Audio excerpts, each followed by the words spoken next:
Hey everybody, I'm Tom Vasel and welcome to Kickstarter Lookback. This is a series where I take a look at Kickstarters that we have backed here at the Dice Tower, and I tell you what I think about them, if they've even shown up, what's going on with them. So we're taking a look at 15 different projects, and I want to warn you, this one is not as positive.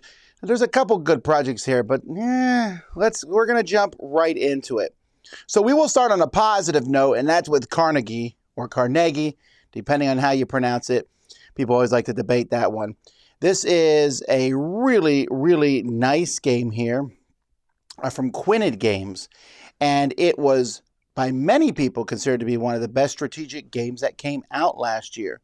Really nice graphic design from Ian O'Toole, and just some interesting ideas here where you're building kind of like a little factory in front of you, moving people around there that will then let you send discs out to this main board here to score victory points.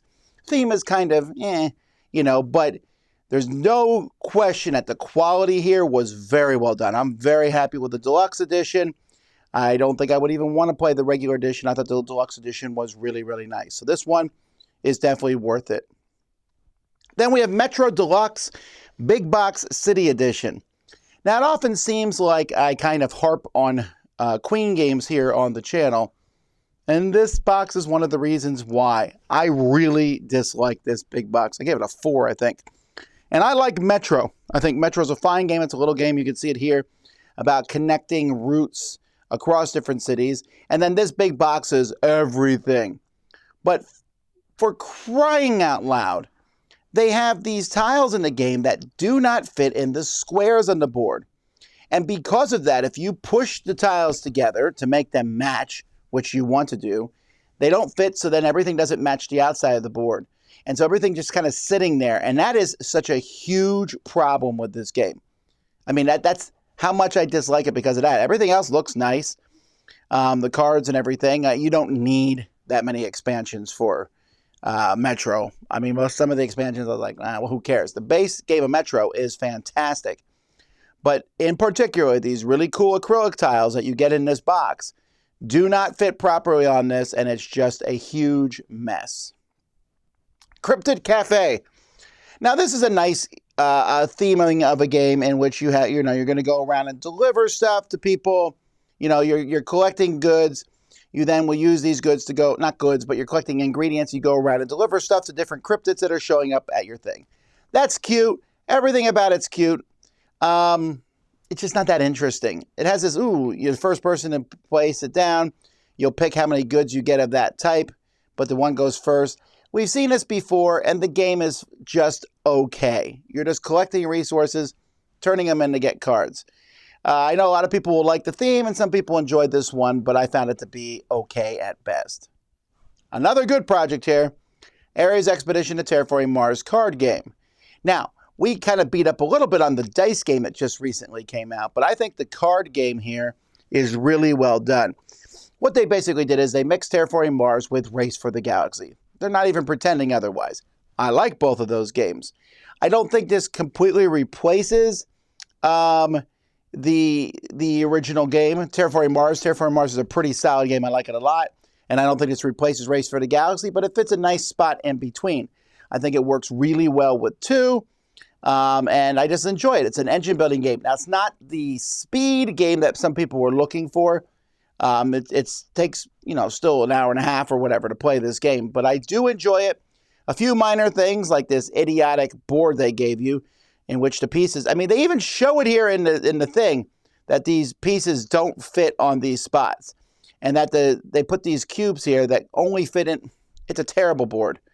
But I can't expect this from this company. The game itself is one I really enjoy. Block and Key. So this here is a beautiful, gorgeous game with really nice components. And you are essentially getting these blocks and building them. You're pulling the blocks from the bottom of this. This is a very unnecessary 3D board. And putting them on top. Now, the 3D board is there so that you have to look at it from your perspective. I just found there to be too much luck in this game for me to really enjoy it. Really cool components, neat idea. The game itself feels a little half-finished. Yeah, Stroganov. Stroganov is from Game Brewer Games and is a very nice production. Now, this is one of the few games on here where I'm not saying it's a bad game. It's just not one that I enjoyed that much, but some people like Mike DeLisio from the Dice Tower really did enjoy this one. I know there was a production problem with the board from this Kickstarter. You had to go to like a convention to get it fixed. There's a lot of forward thinking in this game, a lot of preparing and getting points and placing workers. It's, a point salad-ish game. It just felt unsatisfying to me for a lot of different reasons. It's gorgeous. I think it looks good. I like the book it's based on. I don't get that book's theme from this. There's a lot of interesting ideas. It just didn't congeal to me to be something that I enjoyed. But a lot of people did like this one, so keep that in mind. Beast of Balance Rebirth. I love Beast of Balance. I have it in the Dice Tower library even. This game in which you are stacking things on top. This is the core game. You stack them on top of this plate here. You combine them and it works with an app. It's a fun stacking game, but you're also breeding weird animals like an octo bear. And then you breed the octo bear with the toucan shark. And all kinds of weird things can happen. So it's kind of fun. And they had extra stuff that came by. And then, ooh, this one's going to bring a phoenix and a T-Rex. I'm pretty excited about that. Or the Triceratops and a pterodactyl and a plesiosaur. I can't wait to get all these cool things. Yeah, I'm still waiting. There's a lot of anger on this Kickstarter project. They have not delivered. I don't know what's going on with this one. I'm writing this one off, unfortunately. And I may pull Beast of Balance from the library at some point. This is not cool. Get us our stuff. This has been a long time. It was supposed to be delivered in 2022 here in March. And I give any Kickstarter a good year. But the fact that they're not communicating is probably not a good sign. All right, Meeples and Monsters. Now, this is one I kind of was expecting to like.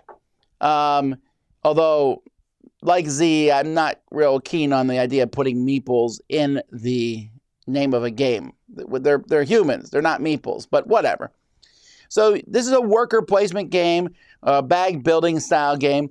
And Ole Steines, I really like his stuff. The problem with this game for me was there just wasn't enough stuff to do. When you pull these different people from the bag, you only had a few spots to put them. And I felt like the game was very limiting in that regard. Something like this should be really interesting with lots of different spots. And it just wasn't. Then monsters came out. You beat the monsters. And it was fine. It felt like a very okay game. Caper Europe. Well, we're back to good games here. Caper Europe. Z, that is the Z Garcia from the Dice Tower, gave this a 10 out of 10. I don't think it's that good. I'm more of a 7 out of 10, but I do enjoy it. I like the idea of drafting the cards back and forth between two players and scoring. There's some really interesting ideas here, and it definitely is a fantastic production here. Keymaster really did a good job putting this one together. Tiny Epic Dungeons. I've heard mixed things about this one. I have not played it myself. I'm a little bit behind on the Tiny Epic games, but this is one that I would probably like to try. I think the guys here at Dice Tower tried it, and I heard basically it's okay. But at least we got it. Tiny Turbo Cars. This one I gave a 5 out of 10 to. Not a great game. Unfortunately, it sounded really cool. The idea of having a slide puzzle, which you can see right here, and then racing down a track. Now, I know the slide puzzle is going to turn a lot of people off, and I hear you. It doesn't turn me off, except this was not a good slide puzzle. And you just did the slide puzzle around and then move down a track and then look at lots of symbols and follow different things. And it felt like a much ado about a boring race, unfortunately. I like slide puzzles, and I didn't like this game. If you don't like slide puzzles, you will hate this game. Nice production, just this one just did not work out. I like a lot of games from Horrible Guild, but not this one. Silverwood Grove. This one did very well. A nice little game with really cool artwork, and it's almost broken. It's a terrible game, unfortunately. Kind of an engine builder that's really, really slow. The cards feel like they're unbalanced. The whole thing is just a mess. You're wondering why this game even exists. I'm just going to say straight out, I think this is a terrible game, which is unfortunate because it looks gorgeous. It looks like a good game, but it is not. It's too bad. Everdell. So this honkingly huge, gigantic box and gigantic Kickstarter. 4.8 million, one of the biggest Kickstarters ever. And it showed up here, and I never opened it. No one ever asked me that. And that's with a group of people who love Everdell here and play the new Everdell stuff. But that box is so big, so overwhelming. So, I mean, it's just sitting there. We haven't put the stickers on it yet. It's been sitting there for, I don't know, half a year. It's cool, but I think sometimes you can just go too big. You know, the publisher never thought, you know, they thought so much to see if they could. Maybe they should have thought of, should they? Wow, I really butchered that Jurassic quote. All right. And then the last one here, which is a pile of trash. It's a DJ6, an affordable laser engraver for a creative life. This is one of the things that made me stop backing technology. I thought this was supposed to be delivered in 21. Definitely came late. A little laser thing that did not work. The app did not work. The laser did not work. The app and the laser did not connect. And it was just a pile of trash. It is now in the trash. I got this well over a year ago, I think. And I was just really disappointed. I was very excited to see how this would work, and it didn't work at all. I've always wanted my own little laser engraver type thing like this.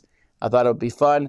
And I really need to stop buying stuff off of Kickstarter that is tech. So there you go, folks. That's what I think about those 15 different projects. Which one of those do you think was the best? Of the best of those for me was probably Ares project. I like that one a lot. But what about you? Until next time, though, I'm Tom Vasel, and you've been watching Kickstarter Look Back on the Dice Tower.